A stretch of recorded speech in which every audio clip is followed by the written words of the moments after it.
વાકશક્તિ ન્યૂઝમાં આપનું સ્વાગત છે। દાહોદ લોકસભા કોંગ્રેસના ઉમેદવાર ડોક્ટર પ્રભાબેન તાવિયાડે ભવ્ય રેલી યોજી જાહેર સભાને સંબોધન કર્યા બાદ પોતાની ઉમેદવારી નોંધાવી હતી। લોકસભાની ચૂંટણીનું બ્યુગલ ફૂંકાઈ ચૂક્યું છે, ત્યારે ભાજપ કોંગ્રેસના ઉમેદવારો પ્રચાર મેદાનમાં મતદારોને રીઝવવા માટે અવનવા કિમિયાનો ઉપયોગ કરી રહ્યા છે। વાત કરીએ દાહોદ લોકસભાની તો ભાજપના ઉમેદવાર જશવંતસિંહ ભાભોરે ઉમેદવારી નોંધાવી દીધી છે, ત્યારે ગુરુવારના રોજ દાહોદ લોકસભાના કોંગ્રેસના ઉમેદવાર ડોક્ટર પ્રભાબેન તાવિયાડ પણ પોતાની ઉમેદવારી નોંધાવી દીધી છે। દાહોદ શહેર ખાતે ભવ્ય બાઇક રેલી પૂર્ણ કર્યા બાદ ડોક્ટર પ્રભાબેન તાવિયાડ ઇન્દોર હાઈવે સ્થિત પ્રસંગ પાર્ટી પ્લોટ 2 ની નજીક આવેલ ગ્રાઉન્ડ માટે વિશાળ જનમેદનીને સંબોધન કર્યું હતું। આ જનસભામાં પૂર્વ ગરબડા ધારાસભ્ય ચંદ્રિકાબેન બારિયા, દાહોદ વિધાનસભાના પૂર્વ ધારાસભ્ય વજીરસિંહભાઈ પણદા, જાલોદના પૂર્વ ધારાસભ્ય ડોક્ટર મિતેશ ગરાસિયા સહિત કોંગ્રેસના હોદ્દેદારો ઉપસ્થિત રહ્યા હતા।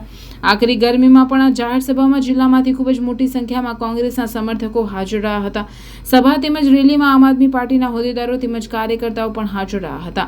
અસહ્ય ગરમીના કારણે કોંગ્રેસ તેમજ આમ આદમી પાર્ટીના કાર્યકર્તાઓ દ્વારા સભામાં બેઠેલા લોકોને પાણીની બોટલો પણ આપવામાં આવી હતી। આ જાહેર સભામાં કોંગ્રેસના ઉમેદવાર ડોક્ટર પ્રભાબેન તાવિયાડ ભાજપને આડે હાથ લીધી હતી અને નકલી કચેરી કૌભાંડ મુદ્દે ભાજપના કોઈ પણ નેતા કેમ કશું બોલવા તૈયાર નથી તેમ જણાવ્યું હતું।